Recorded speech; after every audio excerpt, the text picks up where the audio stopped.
All right, so this is question 8.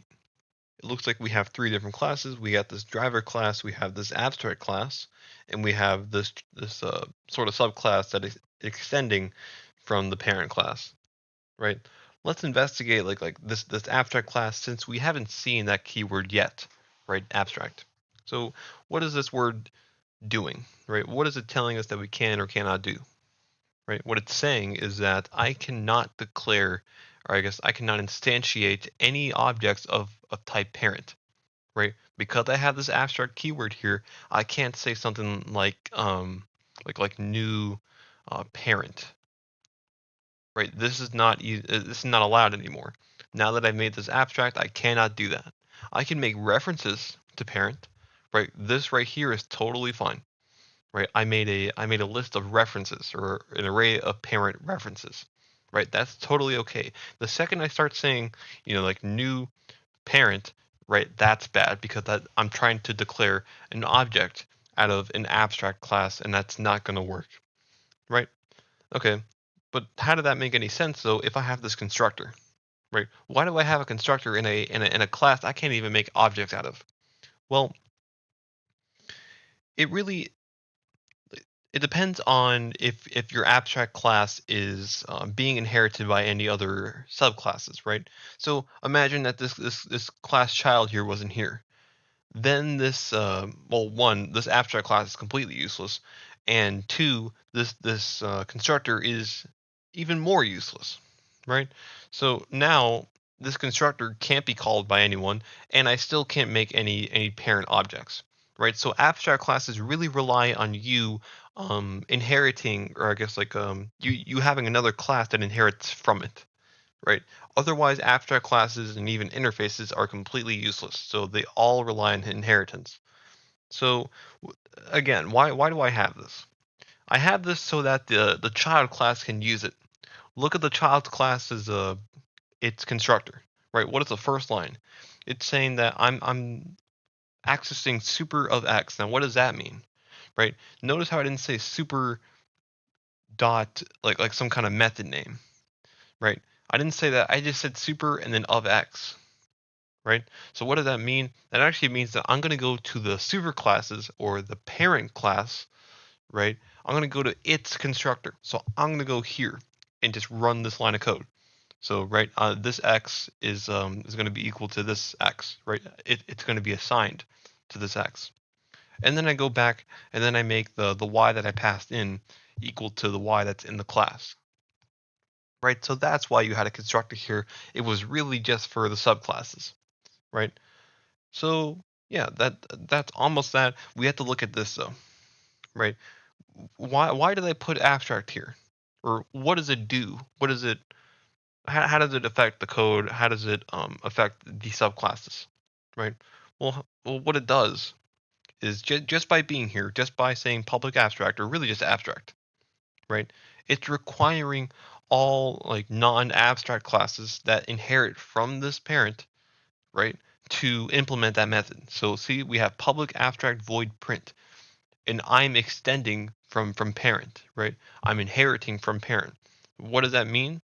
As this class child, right, is an abstract, I have to implement that method. Right? I had to implement a public void print, right? So you see here we got public void print with no arguments, right? That's like the contract, right? The abstract class is saying if you inherit from me, you have to include this method, unless you yourself are an abstract method, right? And then that's kind of like a whole other story for a different problem. But right now, this class child is not abstract, so it has to implement this method. Otherwise, your code isn't actually going to run, right? All right, so that's that. Let's go ahead and jump to main here and see what we're doing, right? I got this parent array, right? It's an array of parent references, not parent objects, right? So let's go ahead and kind of like denote that here. Okay, and it's saying it's equal to new child 2, right? So this is going to be two spots here, and these are both expected to be children, right? Or I guess really of type child, right? So that's all that first line is saying. Let's go ahead and go to the first line here. I'm sorry, my mic just died.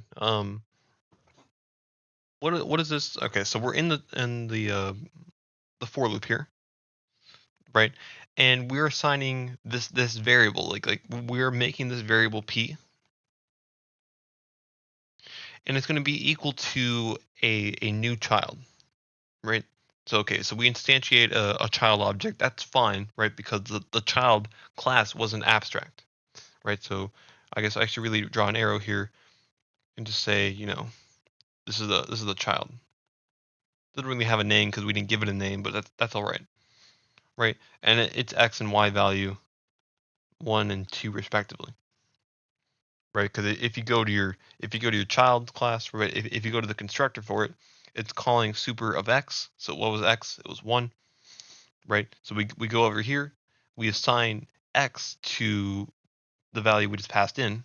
So we passed in a 1, so x is equal to 1, and then we go back to our child class, and we say this dot y is equal to, well, 2, right? Because we passed in a 2 over there, right?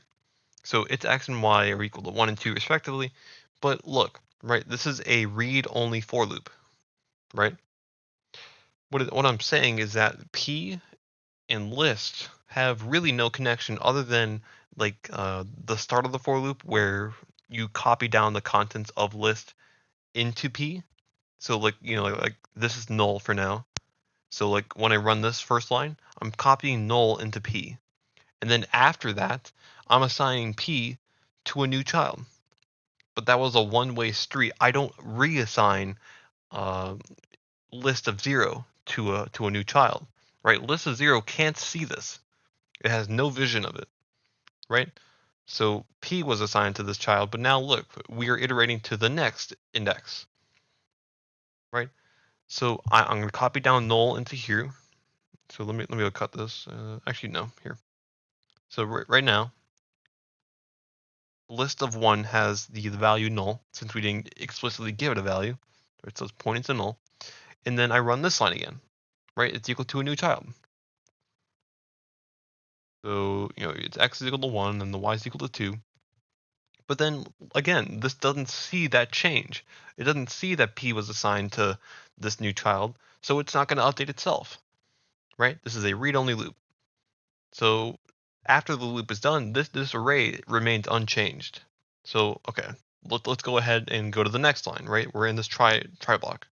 We do list of 0 dot print, right? Okay, so what's happening at list of 0? What is the value of list of 0? It's null. Remember, we didn't change it. So I'm basically trying to do null dot print, right? That's really bad because if you do that, you're going to get a null pointer exception, right? So we're going to throw that exception, and it's going to be caught by this sort of generic catch, right? This is going to catch every exception since we didn't specify what kind of exception it should be catching, right? So then all it's going to do is just going to run the catch block, right? So we're just going to print out, have a nice Thanksgiving. I can imagine that this question was made in fall, right? So that is what we anticipate printing out to the screen, and then the program ends. Let's go look. Yep, it looks like this is the answer you would want to pick. I hope this helped.